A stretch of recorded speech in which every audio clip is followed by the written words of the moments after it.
Timnas Indonesia akan kembali melanjutkan perjuangan mereka untuk mendapat tiket ke Piala Dunia 2026. Skuad Garuda dipastikan lolos ke putaran keempat kualifikasi Piala Dunia 2026 zona Asia, setelah finish di posisi keempat dalam klasemen grup C putaran ketiga.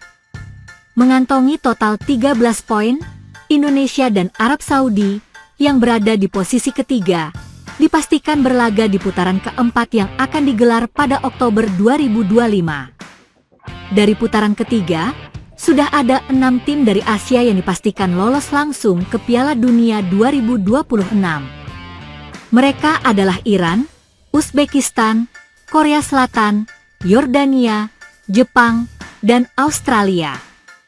Namun, ada isu besar yang mencuat akhir-akhir ini, di mana terjadi konflik besar di wilayah Timur Tengah yang melibatkan Iran dan Israel.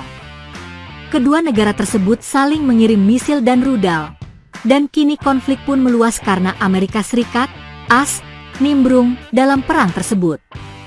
Presiden AS Donald Trump melancarkan serangan militer terhadap 3 fasilitas nuklir Iran di Fordo, Natanz, dan Isfahan.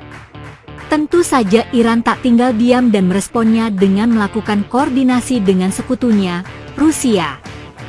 Selain itu, Iran juga melancarkan serangan balasan terhadap pasukan AS di Pangkalan Udara Al-Udeid, Qatar pada 23 Juni 2025. Serangan itu diluncurkan setelah Teheran menyatakan bahwa mereka akan memberi pembalasan terhadap serangan AS terhadap situs-situs nuklir mereka.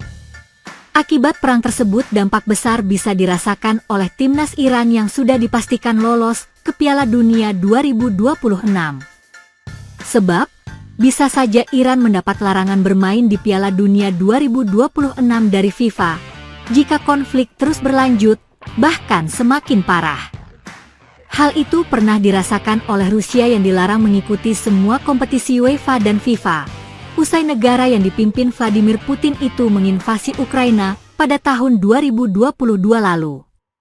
Meski begitu, hingga kini belum ada pernyataan resmi dari FIFA maupun Federasi Sepak Bola Amerika Serikat terkait larangan timnas Iran untuk bermain di Pildun.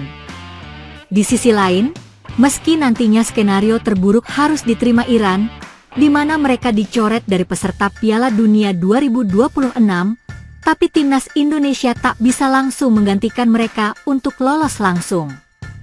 Skuad Garuda masih harus tetap menjalani laga kualifikasi dan memastikan diri untuk mengamankan tiket ke Piala Dunia 2026. Sementara itu, pengundian grup Piala Dunia 2026 akan dilakukan pada bulan Desember 2025. Edisi tahun 2026 akan menjadi pertama kalinya bagi Piala Dunia diikuti oleh 48 negara dari seluruh dunia. Kanada, Meksiko, dan Amerika Serikat akan menjadi tuan rumah Piala Dunia 2026. Turnamen itu akan berlangsung pada 11 Juni, 19 Juli tahun depan. Pelatih Timnas Indonesia U23, Gerald Van den Burg, berbicara soal target Garuda Muda di ajang Piala AFF U23 2025.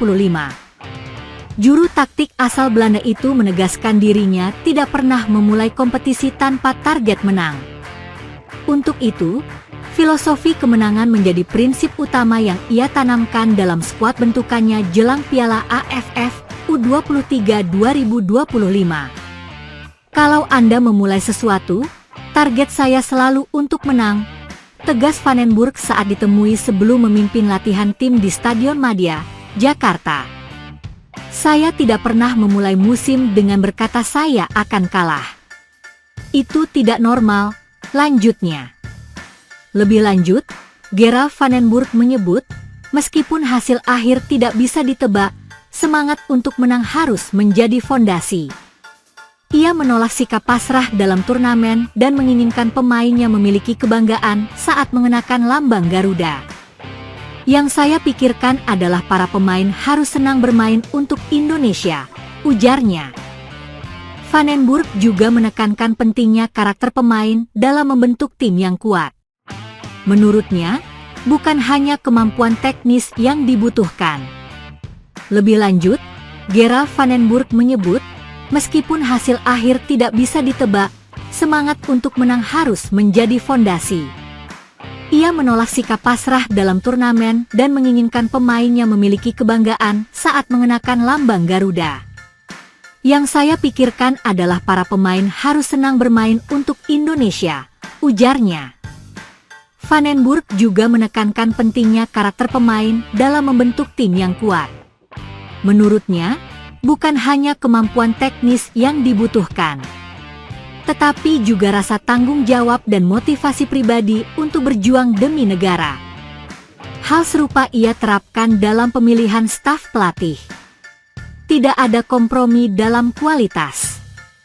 Setiap orang yang bergabung dalam tim, termasuk 2 asisten pelatih asal Indonesia, Zulkifli Syukur dan Mathias Ibeo, dipilih karena kompetensi bukan popularitas.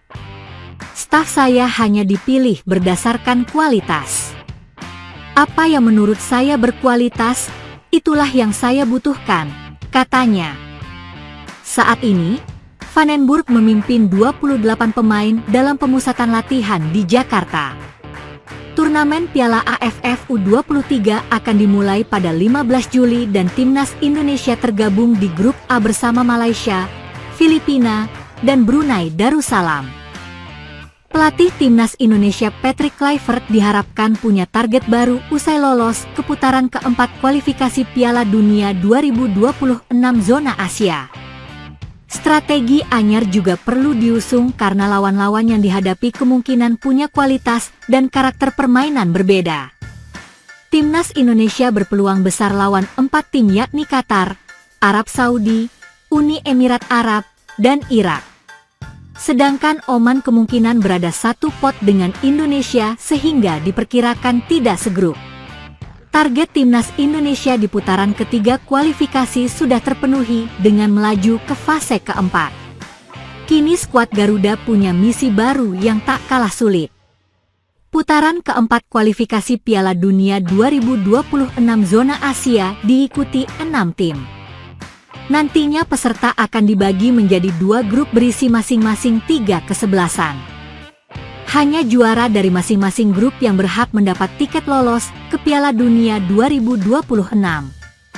Sedangkan tim yang finish di posisi runner-up akan melanjutkan perjuangan ke putaran berikutnya.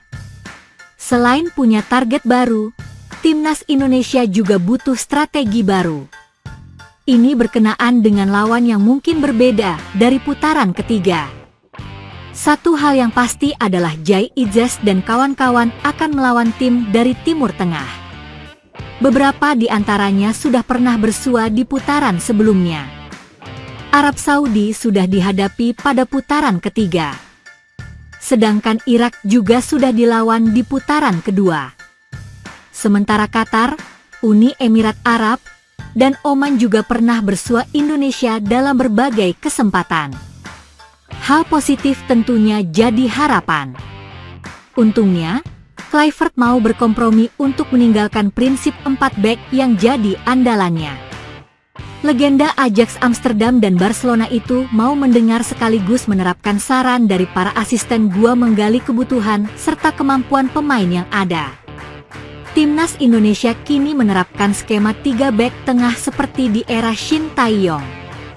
2 bek sayap di kiri dan kanan berperan penting dalam menusuk zona lawan sekaligus menopang penyerang sayap di depan.